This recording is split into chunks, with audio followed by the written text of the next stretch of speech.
Assalomu alaykum azizlar. Mana biz Marg'ilon shahridagi 12-maktabdagi bo'lgan tashrifimizni ikkiga bo'lib chiqardik. Bu haqda oldingi videoda ham aytgandik. Imkoni bo'lsa albatta bu videoni ham ko'ringlar. U yerda ham ajoyib yangiliklar berilgan. Biz bu ikkinchi videomizda robototexnika haqida, Arduino haqida, zamon, eng oxirgi zamon talablariga binoan holatda jahon standartiga asoslangan holatda prezentatsiya tayyorlaganmiz va bu haqda aynan texnologiya fani o'qituvchilariga buni tushuntirib berdik, aytib berdik va chiroyli suhbat bo'ldi. O'zaro suhbatlarimizda anchagina ma'lumot almashdik. Buni sizlarga ham tavsiya qilardim. Videoni oxirigacha ko'ring va bu ma'lumotlar bilan sizlar ham bahramand bo'lishingizni so'rab qolaman. Videoni oxirida ko'rishguncha. Assalomu alaykum azizlar, yaxshimisizlar, salomatmisizlar? Xo'p. Mana shu o'quv markazida mana bu ijrochi direktoriman. Harakat qilyapmiz anchagina yangilik qilishga. 1 yil ichida anchagina nima deydi, yutuqlarga erishdik. Hozir ozginagina ma'lumot bo'lishligi uchun sizlarga o'sha slaydimiz bor ekan. Tayyor imkoniyat bo'lgani uchun slaydni sirazi qo'yib yubordik. Hozir sizlarga ozgina bo'lsa ham tushuncha berib qo'yamiz. Nimaga? Ya'ni atay keldik. Bu narsani domla tashkillashdilar. Mana o'zimiz shogirdlarimiz Ahmedova, keling Ma'rifatxon, keling. Biz o'zimizni o'quv markazida o'qib chiqishdi. Bu yaqinda, mana yaqinda sertifikat olishdi. O'sha litsenziyalangan, bemalol dars berish huquqiga ega bo'lgan, o'sha imtihondan o'tib, mana sertifikatni olishdi. Universitetda o'qishadi, lekin bizni nimada o'quv markazi bitirib, yuqori malakali o'qituvchi bo'lib mana endi chiqishdi. Yaxshi, rahmat sizga avvalo, rahmat mana shu tadbirni tashkillaganingiz uchun. Xo'p, endi bo'lmasa vaqtimiz olmaymiz, sizlarning vaqtlaringizni ham olmaymiz. Sababi qisqa muddat ichida ko'p informatsiya olishimiz kerak, shunaqa zamonda yashayapmiz. Xo'p, yaxshi. Bu slaydimiz aynan ishonch degan nima fond bilan birga qilganmiz. Yaqinda Buxoroda bo'ldi, o'sha 10 kuncha bo'ldi bu narsani. Butun respublika bo'yicha mana shu narsalarni tashkillash bo'yicha ish qilyapmiz. Xudo xolasa 12 ta viloyatda aynan inklyuziv degan maktablarda boshladik. Sekin-sekin bilasiz, bu katta mablag' talab qiladi, juda katta nima, energiya, katta potensialga ega bo'lgan o'qituvchilarni yig'ib olindida. Mana shu bo'yicha mana Buxoroda yaqinda tadbir bo'ldi. UNICEF bilan birgalikda Hashim School'da o'quv markazi bilan mana boshlab o'qituvchilarni aynan mana shu sohada o'rgatyapmiz. Xo'p, kelinglar, bo'lmasa sizlarga avvalo mana shu hozirgi eshitadigan narsalaringiz e'tibor bering. Yevropa standarti, jahon standarti bo'yicha ma'lumotlarni hozir sizga taqdim qilamiz. Prezentatsiya ham xuddi shu yuqori malakali darajada qilingan. Xo'p, yaxshi, boshladik bo'lmasa. Xo'p, hammalaringizga omad tilayman. Robototexnika o'zi nima degan savolga eshitib olamiz. Demak, robototexnika bu elektronika, mexanika va dasturlashning jamlanmasi bo'lib, qurilmalarni avtomatik ishlashga o'rgatadigan soha hisoblanadi. Endi qarang, savol bo'lishi mumkin. Elektronika o'zi nima, masalan? Oddiy misol kalkulyator, kichkina kalkulyatorlar bo'lardi. Mana shu narsa elektronika edi. Oddiy kichkina kalkulyatorlar bo'lardi.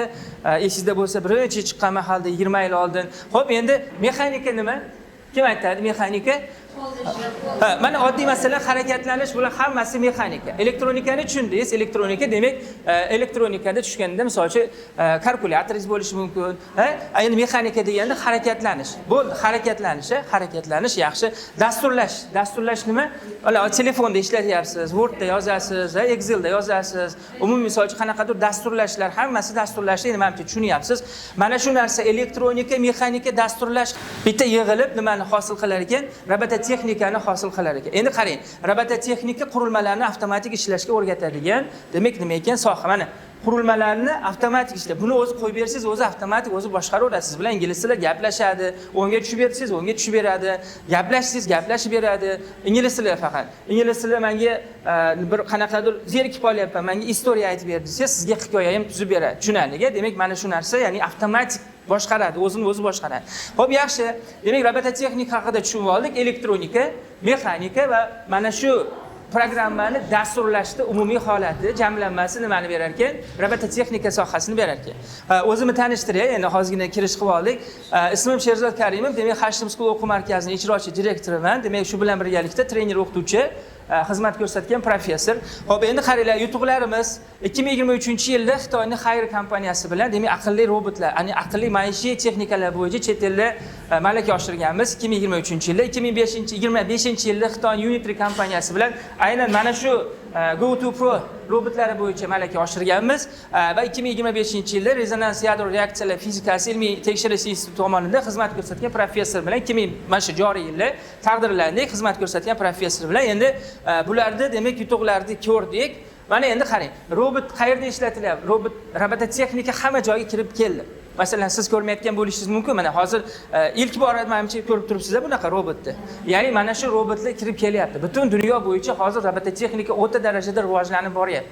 Qanaqa qilib bu narsani nima qilishimiz mumkin? E'tibor bering, mana robot ko'ryapti-da, bevoysa demak mana u narsani o'zi sensorlar orqali qabul qilyapti va bu harakatga kelyapti. Ozgina demak hozir tushunchaga ega bo'lib olamiz.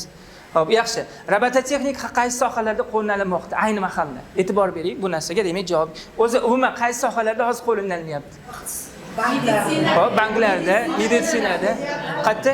Oshxonalarda, sotuvchilar, servis xizmatlari, uylarda, to'ppa-to'g'ri. Yana qayerda? Yaxshi, agrotexnikada, hamma sohada, ko'ryapsiz, demak, hamma sohada ishlatilayotganligini siz bilib turibsiz. Kelinglar, endi birgalikda shu narsani nima qilaylik. Xo'p. Yaxshi. Bu qanaqa soha? Sanoat sohasida ishlatilyapti. Sanoat sohasida keyin qo'llanilyapti. Tushunarlik? Yaxshi. Bu robotlar nimaga sanoat sohasi? Chunki bu narsani aynan ko'tarishlik uchun juda 4ta 5ta odam kerak bo'ladi. Lekin bular, masalan uchun robototexnika robotlar bevosita bu narsani yengillik bilan olib, bu narsani joriy etishi mumkin bo'ladi. Robototexnikada qo'llanilyapti. Demak, nimada? Sanoatda. Bu qaysi soha? Meditsina sohasi. E'tibor bering, mana yerda ko'rinib turibdi. U odam bu yerda turibdi-da, bevosita kichkinagina, o'zi odamning qo'li tegmaydigan kichkinagina joyda nozik operatsiyalarni qilishlik uchun mana robotlardan foydalaniladi. Bu sir emas, sizlarga balki bu narsani eshitmagandirsiz. 2025-yilda Xitoyda turgan mutaxassis Yevropada turgan insonni jarrohlik operatsiyasini o'tkazdi. E'tibor bering, robot orqali qilyapti. U o'zi bu yerda turibdi, ya'ni masofa anchagina masofa bor, lekin Xitoyda turib bevosita mana shu operatsiyani o'tkazish imkoniyatigacha ega bo'lyapti. Bu yangilikmi? Juda katta yangilik, tushunyapsiz? Ya'ni biz ketishimiz kerak bo'lgan narsalar qanaqa sohaligini tushunib olishligimiz uchun demak qilamiz. Yaxshi. Bu narsa nima? Marsaxod. Ya'ni bu hozir ayni mahallada Marsda ustida yurgan robot hisoblanadi. Bu bevosita mana bu ekran orqali, video kamerasi orqali olib, ma'lumotlarni olib bizga demak yerga jo'natadi. Tushunyapsiz? Demak, qayerda ishlatilyapti? Koinotda keng ishlatilyapti. Tushunyapsiz? Yaxshi. Endi qarang. Mana bu holat, e'tibor berayotgan bo'lsangiz, qutqaruv tizimida juda ham keng qo'llanilyapti. E'tibor bering, mana hozirgi holatda siz bilmaysiz, lekin mas'ul nima deydi, ma'lum bir apparatda turadi-da, inson qutqarishga muhtoj bo'lib qolsa, borib turib o'zi qutqaradi. Inson ishtirokisiz, ko'ryapsiz? Inson yo'q bu yerda. Ya'ni insonni qutqarishlik uchun avtomatik robotlar o'zini o'zi boshqarib ishlayapti. Qutqaruv sistemasi ishlayapti. Ko'ryapsiz-da, mana qutqaryapti. Insonlar ba'zi bir holatlarda o'zi u yerga kira olmaydi. Ana shu holat robotlardan keyin foydalanyapti. Xo'p, yaxshi. E'tibor bering, biz aynan mana shu Xitoy bilan ishlayotgan kompaniyamiz nimasi robotlari bu. Unitry kompaniyasi bilan faoliyat yurg'izamiz deb hali yuqorida aytdik. Пожарный sistemada, ya'ni o't o'chirish xizmatida juda ham keng foydalanyapti. E'tibor bering, bu narsa masalan o'tga chidamlik, suvga chidamlik bo'lgan holatda, ya'ni germetikalashtirilgan. Mana suvda o'sha holatda bilasiz, borganingizda 1000 gradusgacha yaqin bo'ladi, bilasiz, пожарный holatlarda.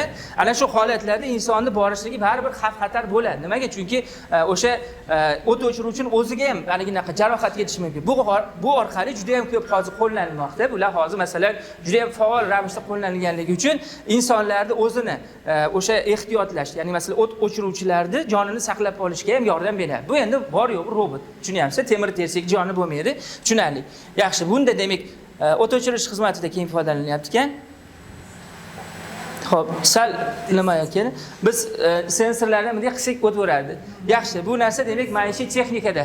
Maishiy texnikada e'tibor bering, maishiy texnika kirib keldi. O'zbekistonimizda 2 milliondan boshlanib, 2 million so'mdan boshlanib turib, O'zbekiston Farg'onada sotilyapti. Butun yer nimamizda, viloyatlarda sotilishni boshlangan. Mana shu demak berib qo'yasiz, u sekin nima qiladi? Avtomatik ravishda demak axlatlarni yig'ib ketaveradi. Ko'ryapsizmi? O'zi chiqdi, demak avtomatik demak devorga uriladi, boshqa bo'ladi va hamma nimalarni yig'ib yana borib joyiga borib oladi. Tushunarli? Demak maishiy texnikalarda hozirgi holatda juda ham keng qo'llanilyapti. Balkim biz foydalanmayotgandirmiz qimmatligi uchun, lekin butun dunyo, Toshkentda, masalan, Samarqandda, Buxorolarda juda ham ko'p qo'llanilayotgan joylar bor. Xo'p, yaxshi. Xo'p, Yaxshi, endi e'tibor bering. Mana bu nima? Masalan, deylik aytdikki, boshqa sohalarda. E'tibor bering, albatta bu robotlarda sun'iy intellekt ishlaydi. Xuddi biz robotimizga o'xshab turib, sun'iy intellekt qo'llaniladi, nima qiladi? Mana bu narsa qizil. Demak, qizil rangni kiritib qo'yamiz. Qizil rang kiritgandan keyin, demak, mana shu qizil rang pishganligini dalolat bo'lganligi uchun, demak, sensorga ma'lumot keladi-da, bo'ldi, qizilni uzishim kerak degan narsa uzadi. Tushunyapsizmi? Mana shu holatda, demak, boshqa sohalarda keyin ishlatayotganligini ko'rishimiz mumkin. Xo'p, yaxshi. Endi odamga o'xshash robotlar ham bormi? Nima deb o'ylaysizlar? Bor, yaxshi. Ana shu robotlar, qarang, e'tibor bering, sizlarga bunaqa imkoniyat bo'lyapti. Bu hozir jahon standarti bo'yicha talabga javob beradigan hozir prezentatsiyani ko'ryapsizlar. Tushunyapsizlar? Bu ma'lumotlar hali Toshkent nima deydi? Boshqa nimalarda, manbalarda ko'rganingiz yo'q, internetda ko'rganingiz yo'q. Xo'p, yaxshi, davom ettiramiz. Hozir sizni oldingizda humanoid robot, o'zi umuman olganda odamsimon robotlarda lotin tilida o'sha humanoid deydi, ingliz tilida humanoid, mana shu robotlarni ko'rib turibsiz. 2025-yil, hozir biz 2025-yilda turibmiz. Demak, mana bu robotlarni hammasi mana ko'rgansiz. Balki eshitgandirsiz, balki eshitmagan bo'lsangiz bilib oling. Tesla kompaniyasi. Demak, Amerikaning Tesla kompaniyasi kim yaratganda, asoschisi kim edi? Elon Musk, to'pato'g'ri, Elon Musk. Demak, Elon Musk kompaniyasida, demak, mana bu robotlar Optimus deyiladi. Mana shu robotlar ko'ryapsiz, bo'yi 180 sm, ya'ni bizdan ozgina balandroq. Yaxshi, Unitree kompaniyasi bu Xitoyda o'zi asosan mana shu kompaniya ishlaydi. Biz bu bilan faoliyat yuritamiz. Bu Unitree kompaniyasining H1 deyiladi bu robotlar, demak, 180 sm. Bu ham o'sha eng balandlari shular. Undan keyin Boston Dynamics degani bor. Bular mutaxassislar bilan ham ko'rishganmiz. Bular bilan ham yaqindan faoliyat yuritamiz. Demak, ularda robotlari Atlas degan robot hisoblanadi. E'tibor bering, eng og'iri shu 75 kilogacha. Og'iri juda ham, e'tibor bering, 75 kilo. Bizdaqa odam, demak, odamga o'xshagan robot sakraydi, sal tortadi, harakatlanadi va hokazo. Yaxshi, e'tibor bergan bo'lsangiz, yana boshqa kompaniyalari bor Amerikaning. Elility, Aptronic, Sanctuary AI, bu qaysi nimaniki bayroq, qaysi bayroq? Qaysi? To'pato'g'ri, yaxshi, mashalloh. Mana bu narsa, demak, Kanadaning Sanctuary AI degan, ya'ni Phoenix degan robotlari ham bor. Va Amerikada demak Figure degan nimasi ham bor, 02, ya'ni Figure degan kompaniya, demak 02 degan robot bilan u ham mashhur. Va butun bu 2025-yil juda ham haligi ommalashgan, nima deydi, bahslarga sababchi bo'lgan mana Neo ko'rib turibsiz. Demak, H1 kompaniyasida Gamma deb nomlanadi, u narsani Neo ham deb nomlanadi. Deyarli hammasi shunaqa, lekin odam sifat, ya'ni ko'rinishini, qomatini xuddi odamga o'xshatib qo'yishgan. Bu qaysi davlat? Kim biladi? Yo'q. Nima? Yo'q. Norvegiya. Bayroqlarni bilib olishimiz kerak. Ya'ni o'zini madaniyati deb bilgan inson, demak, bayroqlar haqida bilish kerak. Norvegiya davlat. Demak, Norvegiyani bular albatta bosh shtabi Amerikada joylashgan. Neo degan, menimcha, eshitgan bo'lishingiz kerak, juda ham shov-shuvlarga sabab bo'ldi. Neo degan hattoki $20,000, $10,000dan o'sha robotlarni 2026-yildan butun dunyoga sotishni ham e'lon qildi bu. Tushunarligi, mana hozir ko'rib turgan robotlaringiz hammasi sun'iy intellekt bilan ishlaydigan robotlar. Demak, eng balandlari 180 sm-lik, demak, Optimus va H1 va eng kichkinalari, demak, 167 sm-lik Gamma, bu yoki ikkinchi nomi Neo deyiladi. Eng og'irlari 75 kilolik, demak, mana bu Boston Dynamics degan kompaniyaga tegishli Atlas nimalari va eng yuqorisi, ya'ni e'tibor bering, o'sha marafonlar o'tkazilyapti. Tasavvur qiling, robotlarning ichida odamlar bilan birgalikda yuguradigan yugurish chempionatlari o'tkazilyapti. Mana bu H1 dunyoda hozir 3.3 metr taqsim sekund tezlik bilan hozir eng oldi pog'onani egallab turibdi. Tasavvur qilyapsiz, bizga nimaga ma'lumotlar berilyapti? Ya'ni odamsimon robotlarni yuzi chiqarishyapti. Uyda odamlarga yordam beryapti. Men o'zim ko'zim bilan ko'rganimcha aytyapman, chunki biz chet elda ko'p yuramiz. E'tibor bering, mana shu holatlar bilan sizga o'zi biz ancha orqada qolib ketganligimizni his qilishligi uchun bu berilyapti. Tushunyapsiz-a? Biz haliga o'tirib, mana darslarda texnologiyalarni o'tiryapmiz, o'rganyapmiz. Bu robotlar o'sha kirib kelib bo'ldi. Tushunyapsiz-a? Odamlarning uyida ishlayotgani bor. To'g'ri. Misol uchun, mana hozir ko'rib turgan robotingiz $5,000 turadi. Odam sifat robotlar $17,000 dan boshlanadi. $100,000 bo'lgan robotlar bor. Bu vazifani qiladi. Tushunyapsiz? Qaysi tomonga ketayotganingizni, qaysi sohani o'rganayotganingizni his qilib olishlik uchun bu narsani hozir ko'rsatyapti. Yaxshi, davom ettiramiz. Xo'p, endi e'tibor bering. Robototexnikani Arduinoning o'rni qanday? Chunki darsligingizda Arduino borligi uchun Arduino o'tyapmiz. Mikrobit bo'lganda mikrobit, Python bo'lganda Python o'rgatgan bo'lardik. Demak, Arduinoni mana shu oliy ta'lim sizga tanlab berdi, kitobingizda bor. Hali yuqorida aytib ketdim, shu narsa esimdan chiqib qolmasin. Otto degan robot haqida gapirdingiz. 2025-yilda yaqinda chiqdi. Buni balki o'qituvchilar ko'rmagandirsiz.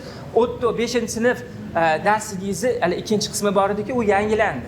O'zi chiqdi, chop etilgan, hali sizni qo'lingizga kelgani yo'q, lekin bizga olib berishadi ma'lumotlarni. Ben kitobini ko'rganmiz. Otto sekin chiqib ketdi. Sizga nima bo'ldi? Yaqinda bu narsalar Alpomish degan, Alpomish roboti bilan chiqdi. Otto sekin chiqib ketdi. 5-sinfda endi Ottoni o'rniga Alpomish degan, Kenguru degan robotlarni sekin kirgizish tushundingiz. Otto endi esdan chiqarsangiz bo'ladi. Chunki 5-sinfga o'zi Otto mos bas edi. Shu ma'lumot esimda borligicha aytyapman. Kecha tahlil qilgandik, yaxshi. Endi qarang, Arduino'ni o'rib qanday degan savolga javob berib ketaylik. Robototexnikani o'rganishda mana hozir ko'rdingiz, qanaqa darajaga yetib qolgani. Mana shu narsani o'rganayotganimizda bizda Arduino'ni o'rni qanday, o'rni nima deb o'ylaysizlar? Arduino haqida o'zi o'qiganlar bormi? O'qimadingiz. Arduino'ni o'rni robototexnikani o'rganayotganingizda Arduino'ni o'rni eng yuqori, birinchidan eng qulay, eng sodda, siz tushunadigan tilda sodda va buni oson hisoblanadi. Tushunyapsiz? Uy datchiklari ham juda ham ko'p. Bevosita bularni ulab o'rganishingiz mumkin. Endi savol tug'iladi. O'zi umuman olganda Arduino nimaga mashhur bo'lib ketdi degan savolga mana Arduinoda quyidagicha juda ham ko'plab loyihalar qilishingiz mumkin. Oddiy loyihalardan murakkab loyihalarga borishingiz mumkin. Masalan, o'zini displeyi bor, masalan, deylik, bunaqa displey orqali qanaqadir ovoz chiqaruvchi yoki datchiklardan foydalanishingiz mumkin, yoki mini robotlar, knopkalardan foydalanib loyiha qilishingiz mumkin, yoki gulingizga suv quyuvchi sistema yoki bo'lmasa mana bu ko'rinishdagi dron yasashingiz mumkin. Juda imkoniyatlari katta. Ya'ni siz bilan biz faqatgina bu narsani ustida ishlasak bo'ladi. Endi savol tug'ilishi mumkin. Xo'p, o'zi umuman olganda Arduinoning yutuq tomoni nima? Birinchi navbatda open source. Xo'p, ingliz tili bir narsani bilishingiz kerak, sababi faqatgina chet elga borganimizda kerak emas ingliz tili. Biz hozir aslida mana bu Arduino'ni o'rganayotganimizda dasturda tillari bor, xabaringiz bor, o'zi har bitta narsaning o'zining dasturi bor. Masalan, sizga savol berilsa, Odessa Vasimniki javob bera olasizmi? Yo'q. Men hozir koreys tilida qayerdansiz dedim. Agarda siz Marg'ilondan bo'lsangiz, siz aytardingiz cho'nin, Marg'ilon Eso. Misol uchun, Marg'ilondanman dedingiz. Yoki bo'lmasa, masalan, sizga savol beraylik. Where are you from? Deb savol bersa, bilsangiz javob berasiz. Nima dedim? Yo'q. Qayerdansiz deb ingliz tilida aytdim. Agarda siz javob bilsangiz, bu tilda siz javob berasiz. I am from Marg'ilondanmisiz? I am from Marg'ilon city, masalan. Yoki bo'lmasam, hop, sizga boshqa nimalar bilan ishlaylik. Masalan, deylik, kayfa haluki desam, tushundingizmi? Hozir men arab tilida kayfiyatingiz holati qanaqa dedim. Misol uchun ayol kishiga murojaat qildik. Ya'ni demoqchi bo'layotganim, qaysi tilda gaplashayotgan bo'lsak, shunaqa deb javob beryapmiz. Ya'ni siz u tilni bilsangizgina javob berasiz, bilmasangiz javob bermaysiz. Demak, Arduinoning ham o'zini tili bor ekan. C++, C demak buni asosiy tili hisoblanadi. Tushunyapsiz? Ya'ni siz bilan biz mana shu narsalarni o'rganib turib, keyin bunga yo'nalamiz. Ozgina ma'lumot olasiz. Demak, xulosa qilib olamiz. Arduinoni mashhurligi, demak, birinchi navbatda tilining soddaligi, ikkinchi navbatda open sourceligi. Open source degani nima degani? Open degani, hozir ingliz tilida bekordan shuncha tillarni eslab olmadik. Ochiq, yaxshi, zo'r. Source. Misol uchun mana ham source bo'ladi, pitaniyalar ham source bo'ladi. Istochnik, manba degani, o'sha asosiy joyini istochnik deydi. E'tibor bering. Mana shu open sourceligi, ya'ni butun dunyo bemalol foydalanishi mumkin. Bepul holatda. Tushunyapsizmi? Misol uchun yopiq bo'lsa, pulli bo'lsa, hammaning ham imkoniyati bo'lmasdi.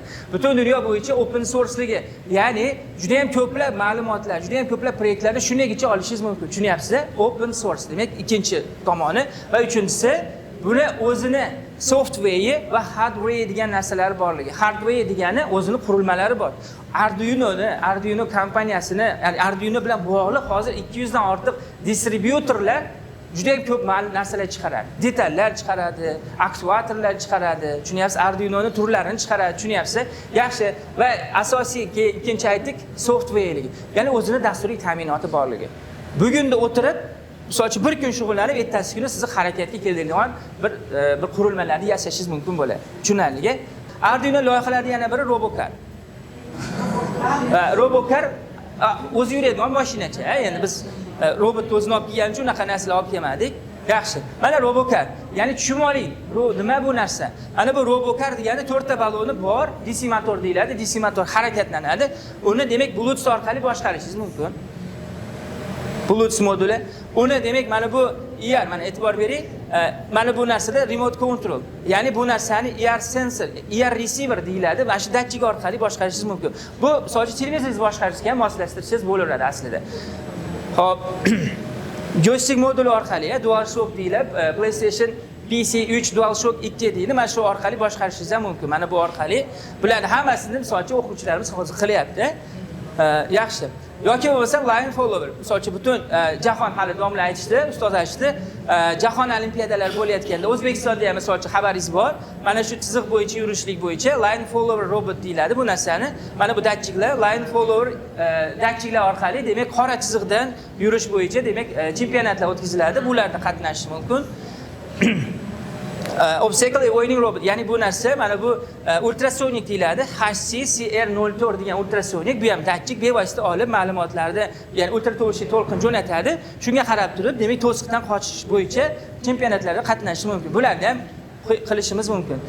Mana siz bilan bir necha sensor modullar bilan tanishdik. Masalan, sensor nima, ultrasonik yoki bo'lmasam nimalar, joystick modullari yoki bo'lmasam haligi Bluetooth modullari bilan tanishdik. O'quvchilar intizorli, shular yaxshi o'quvchilar ekan, shu narsani biladigan bir aytishga maqsadda ko'rsatishni bosdik. Ustozlariga tashlab qo'yaman. YouTube'dan qarshi ko'rsatadigan shu asosda shuni o'rganib, xuddi shunaqa muhitlarni o'z qo'limizda yasashni o'rganamiz. Darsligimizda va undan tashqari kurslarga borib o'qishimiz va YouTube'ga kanaliga obuna bo'lib, bu narsalar kuzatib borishingiz mumkin. Rahmat hammalarga. Sog' bo'linglar. Rahmat. Bo'ldi. Xo'p, mana shu ustozlaring sababidan mana shuga keldik. Mana shu ikkita ustoz sababchi bo'lib qolishdi azizlar. Rahmat deb qo'yasizlar. Bo'ldi. Rahmat, salomat bo'linglar. Xo'p, o'sha Hashim School deb yozsalaringiz Telegramda, YouTube'da, Instagramda bu video chiqadi. Hammalaringiz ko'rishingiz mumkin. Bo'ldi. Xo'p bo'ladi. Bo'ldi, bo'lmasa qayta o'rniga. Mayli, sog' bo'linglar, salomat bo'linglar. Xo'p. Azizlar, mana biz 12-maktabda o'zimizni prezentatsiyalarimizni tugatdik. Juda ham menimcha o'qituvchilar uchun juda ham manfaatli bo'ldi. Bunga o'zingiz video davomida bunga guvohi bo'ldingiz. Keyingi aynan maktablar qayerda bo'lishligini bizga ma'lumotlarda yozib yuboringlar. Qandaydir fikrlaringiz, qandaydir robototexnikaga oid savollaringiz bo'lsa ham kommentariyalarda yozib qoldirishingizni so'raymiz. Azizlar, bizning Hashim Schoolga kelinglar, robototexnikani birgalikda o'rganaylik. Yangi dunyo fani bo'lmish robototexnikani birgalikda robotlarni o'rganish orqali zabt etamiz. Qani ketdik azizlar. Salomat bo'linglar.